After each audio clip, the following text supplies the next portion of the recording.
சற்று முன் முன்னாள் அமைச்சர்களிடம் வாகனங்களை பறித்த அனுர காலை முகத்திடலில் அனாதரவாக கொணர்ந்து விட்டு சென்ற அமைச்சர்களால் பரபரப்பு.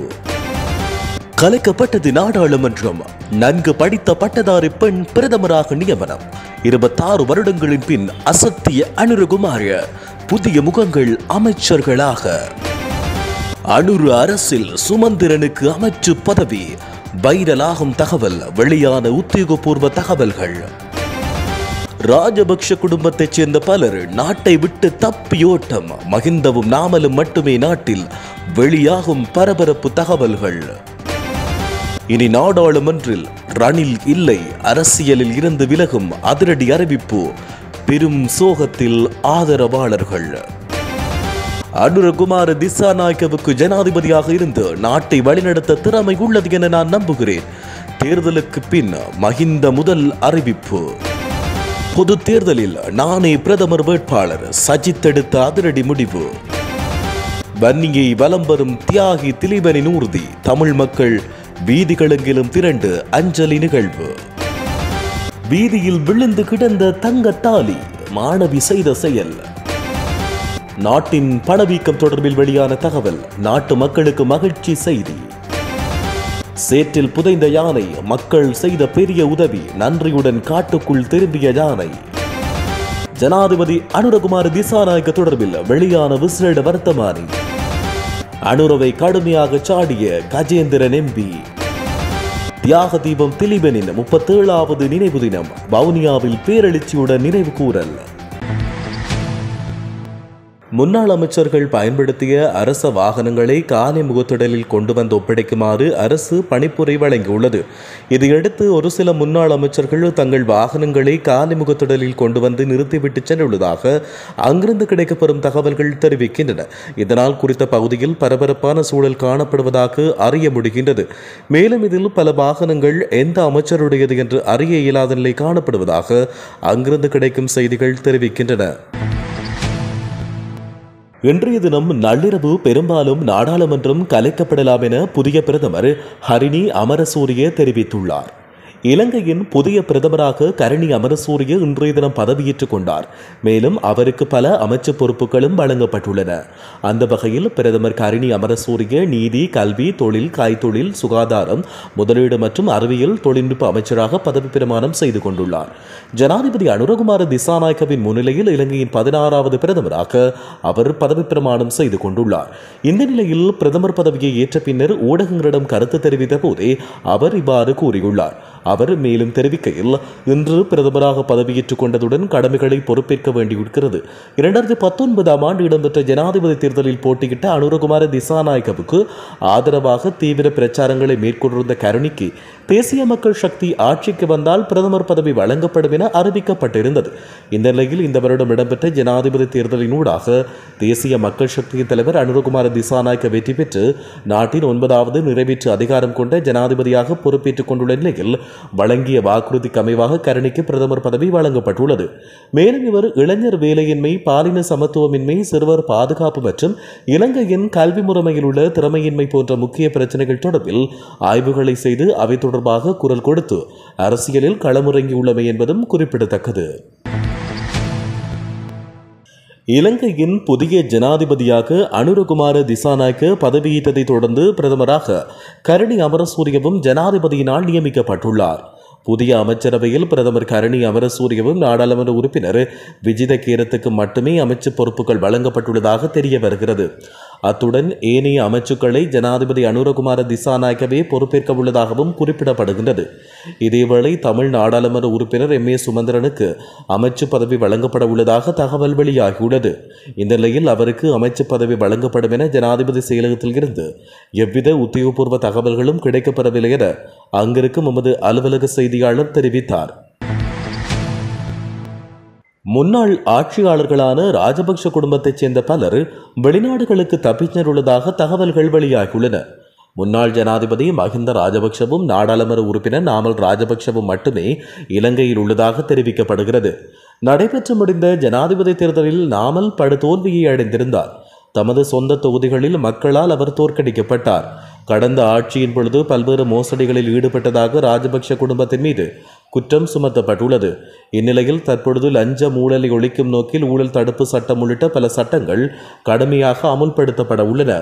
இதன் காரணமாக ராஜபக்ஷ குடும்பம் உட்பட அனைவரும் அவர்களுடன் இணைந்து செயற்பட்ட குழுவினர் கடும் அச்ச நிலையில் உள்ளனர்.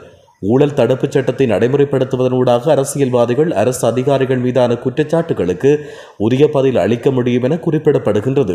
அதற்கமைய நாட்டை விட்டு தப்பிச் சென்ற எவரும் சட்டத்தின் பிடியிலிருந்து தப்புவதற்கு வாய்ப்பில்லை என ஜனாதிபதி அனுரகுமார திசாநாயக்கவின் தரப்பில் இருந்து தெரிவிக்கப்பட்டுள்ளது.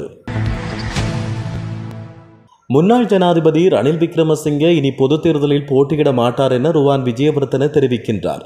அத்துடன் தேசிய பட்டியலினூடாக பாராளுமன்றத்துக்கு பிரவேசிக்கப் போவதில்லை எனவும் ரணில் விக்ரமசிங்கே தீர்மானித்துள்ளதாக ருவான் விஜயவர்தன தெரிவித்துள்ளார். அத்துடன் பொது தேர்தலில் போட்டியிடவோ அல்லது நாடாளுமன்றத்துக்குள் நுழையவோ மாட்டேன் என முன்னாள் ஜனாதிபதி ரணில் விக்ரமசிங்கே தெரிவித்துள்ளார். அத்துடன் ஐக்கிய தேசிய கட்சியின் ஆலோசகராக செயற்படுவார் எனவும் தெரிவிக்கப்படுகின்றது. இதேவேளை ஐக்கிய தேசிய கட்சிக்கு கிடைத்த ஒரே ஒரு தேசிய பட்டியல் ஆசனம் வஜிர அபிவர்த்தனவுக்கு வழங்கப்பட்டுள்ளமை குறிப்பிடத்தக்கது. தேர்தல் பெறுபவர்கள் மக்களின் தீர்மானங்கள், அதனை நாம் ஏற்றுக்கொள்கிறோம் என முன்னாள் ஜனாதிபதி மஹிந்த ராஜபக்ஷ தெரிவிக்கின்றார். அதே சமயம் எமது மக்கள் ஆதரவுகளை அதிகரிப்பது தொடர்பில் நாங்கள் கலந்துரையாடி வருகின்றோம். மேலும் அனுரகுமார திசாநாயக்கவுக்கு ஜனாதிபதியாக இருந்து நாட்டை வழிநடத்த திறமை உள்ளதாக தான் நம்புவதாகவும் அவர் குறிப்பிட்டுள்ளார். எதிர்வரும் பொதுத் தேர்தலில் தாமே பிரதமர் வேட்பாளர் என ஐக்கிய மக்கள் சக்தியின் தலைவர் சஜித் பிரேமதாச அறிவிக்கின்றார். இது தொடர்பான பிரேரணை கட்சி கூட்டத்தில் ஏகமனதாக நிறைவேற்றப்பட்டுள்ளது. இதேவேளை ரணிலுடன் கூட்டுச் சேரப் போவதில்லை என்றும் ஐக்கிய மக்கள் சக்தியின் தலைவர் சஜித் பிரேமதாச அறிவித்திருக்கின்றார். தியாக தீபம் திலீபனின் நினைவு ஊர்தி வவுனியாவில் இன்றைய தினம் அஞ்சலி நிகழ்வுக்காக வைக்கப்பட்டுள்ளது. வவுனியாவில் இருந்து புறப்பட்டு ஏனையின் வீதியினூடாக மாங்குளம் வந்தடைந்து மாங்குளத்திலிருந்து மல்லாவி சென்று மீண்டும் மாங்குளம் வந்தடைந்து ஏனையின் வீதியினூடாக இன்று மாலை 5:30 மணியளவில் கிளிநொச்சியை வந்தடைந்துள்ளது. கிளிநொச்சியிலிருந்து முள்ளிவாய்க்கால் முள்ளியவளை ஒட்டு சுட்டான் மீண்டும் மாங்குளத்தினூடாக நாளைய தினம் கிளிநொச்சி வந்தடைந்து தியாக தீபம் திலீபனின் நினைவு ஊர்தி கனகபுரம் மாவீர தூயிலும் இல்லத்தில் சென்று அஞ்சலி நிகழ்வு இடம்பெற்ற பின்னர் புதுச்சந்தையில் அஞ்சலி நிகழ்வு இடம்பெற்ற பின்னர் யாழ்ப்பாணம் செல்ல உள்ளது. வீதியில் விழுந்து கிடந்த தங்கத்தாலி மற்றும் 3000 ரூபாய் பணத்தினை உரியவரிடம் பாடசாலை மாணவியொருவர் ஒப்படைத்த சம்பவம் நிகழ்ச்சியை ஏற்படுத்தியுள்ளது. மஸ்கெலியா சென்ட் யோசப் தேசிய பாடசாலையில் உயர்தரத்தில் கல்வி பயிலும் பாலகிருஷ்ணன் அபிநயா என்ற மாணவியே இந்த செயலை செய்துள்ளார். இன்று காலை மஸ்கலியா சாமிமலை வீதியில் அம்மன் ஆலய பகுதியில் தங்கத்தாலி மற்றும் பணத்தை குறித்த மாணவி எடுத்துள்ளார். இதையடுத்து பாடசாலை பகுதியில் கடமையில் இருந்த காவல்துறை உத்தியோகத்தரிடம் அதை ஒப்படைத்து அது தொடர்பில் பாடசாலை அதிபர் என் பரமேஸ்வரனுக்கு மாணவி தெரியப்படுத்தினார். சனத்தொகை கணக்கெடுப்பு மற்றும் புள்ளி விபர திணைக்களம் 2024 ஜூலை மாதத்துக்கான இலங்கையின் தேசிய நுகர்வோர் விலைச்சூட்டன் மற்றும் மாதாந்திர நுகர்வோர் பணவீக்கத்தை வெளியிட்டுள்ளது. இதற்கமைய ஜூலை 2024 2.5% இருந்த பணவீக்கம் ஆகஸ்ட் 2024 1.1% குறைவடைந்துள்ளதாக தெரிவிக்கப்படுகின்றது. மேலும் ஜூலை 2024 2.9% பதிவான உணவு வகை பணவீக்கம் ஆகஸ்ட் 2024 2.3% குறைவடைந்துள்ளது. மேலும் 2024 ஜூலையில் 2.2% இருந்த உணவு அல்லாத வகையின் பணவீக்கம் ஆகஸ்ட் 2024 0.2% குறைவடைந்துள்ளதாக தெரிவிக்கப்படுகின்றது. திருகோணமலை கந்தளாய் சூரியபுர பகுதியில் அமைந்துள்ள ஜனரஞ்சன குளத்தை அண்மித்த பகுதியில் சேட்டு நிலத்துக்குள் சிக்கி உயிருக்காக போராடிய யானை ஒன்று இன்று காலை மீட்கப்பட்டுள்ளதாக கந்தளாய் பிரதேச வனவிலங்கு அதிகாரிகள் தெரிவித்தனர். கடந்த 5 தினங்களுக்கு மேலாக இந்த யானை புதையுண்டு உயிருக்காக போராடி கொண்டிருந்த நிலையில் அப்பகுதி விவசாயிகள் உரிய அதிகாரிகளின் கவனத்துக்கு கொண்டு வந்ததை தொடர்ந்து குறித்த யானை உயிருடன் மீட்கப்பட்டுள்ளது. சம்பவ இடத்திற்கு விரைந்த அதிகாரிகள் பெக்கோ இயந்திரம், வாகனங்கள் மற்றும் விவசாயிகளின் உதவியுடன் பல மணி நேர போராட்டத்தின் பின் யானையை காப்பாற்றியுள்ளதாக வனவிலங்கு அதிகாரிகள் தெரிவித்தனர். இலங்கையில் 2024 ஆண்டு ஜனாதிபதி தேர்தலில் ஜனாதிபதியாக தெரிவு செய்யப்பட்ட அனுரகுமார திசாநாயக்க 5 வருட காலத்திற்கு ஜனாதிபதியாக பதவியேற்றுள்ளதாக விசேட வர்த்தமானி அறிவித்தல் வெளியிடப்பட்டுள்ளது. இந்த வர்த்தமானி அறிவித்தல் ஜனாதிபதியின் புதிய செயலாளர் கலாநிதி NS குமார் நாயக்கவால் நேற்று வெளியிடப்பட்டுள்ளது. அதன்படி அன்றுகுமார திசாநாயக்க 2024 செப்டம்பர் 23 அன்று அரசியல் அமைப்பின் 4வது உப அட்டவணை மற்றும் 7வது உப அட்டவணையில் கூறப்பட்டுள்ளவாறு உறுதிமொழி மற்றும் கையொப்பமிட்டு இலங்கை ஜனநாயக சோசலிச குடியரசில் 5 வருட காலத்திற்கு அரசியலமைப்பின் பிரிவு 32 மற்றும் பிரிவு 157A துணை பிரிவு 7 இந்த வர்த்தமானி அறிவிப்பில் அவர் ஜனாதிபதியாக பதவியேற்றதாக அறிவிக்கிறது என்று அந்த வர்த்தமானியில் குறிப்பிடப்பட்டுள்ளது. தமிழர்களின் இனப்பிரச்சனையை தீர்ப்பதற்கு ஜனாதிபதி அனுரகுமார திசாநாயக்கவுக்கு அருகதை கிடையாது என யாழ் மாவட்ட நாடாளுமன்ற உறுப்பினர் செல்வராசா கஜேந்திரன் கடுமையாக சாடியுள்ளார். குறித்த விடயத்தை வவுனியாவில் இன்று இடம்பெற்ற திலீபன் நினைவேந்தல் நிகழ்வில் கலந்து கொண்டு கருத்துரைக்கும் போது அவர் குறிப்பிட்டிருக்கிறார். வடகிழக்கு தமிழர் தாயகத்தை அங்கீகரித்து எமது தேசம் இறைமை என்ற வகையில் எமது சுயநிர்ணய உரிமையை அங்கீகரித்து அதன் அடிப்படையில் ஒரு சமஷ்டி அரசியலமைப்பை கொண்டு வருவதனூடாக இந்த நாட்டினுடைய எதிர்காலத்தை முன்னோக்கி நகர்த்துவதற்கு தமிழர்களின் பங்களிப்பை பெறுவதற்கான அத்திவாரத்தை நீங்கள் இட வேண்டும். அதற்குரிய அணுகுமுறைகளையும் மற்றும் நடவடிக்கைகளையும் எடுப்பதற்கு நீங்கள் உடனடியாக இறங்க வேண்டும் என்ற கோரிக்கையை நாங்கள் அவரை நோக்கி முன்வைக்கிறோம் என அவர் இதன்போது தெரிவித்துள்ளார். 5 அம்ச கோரிக்கைகளை முன்வைத்து உண்ணாவிரதமிருந்து உயிர் நீத்த தியாக தீபம் திலீபனின் 37வது நினைவு தினம் இன்றைய தினம் வவுனியாவில் உள்ள பொங்கு தமிழ் தூபியில் இடம்பெற்றிருந்தது. இதன்போது காணாமல் ஆக்கப்பட்ட உறவுகள் சங்க தலைவி கே ஜெயவனிதாவினால் பொதுச்சுடர் ஏற்றப்பட்டது.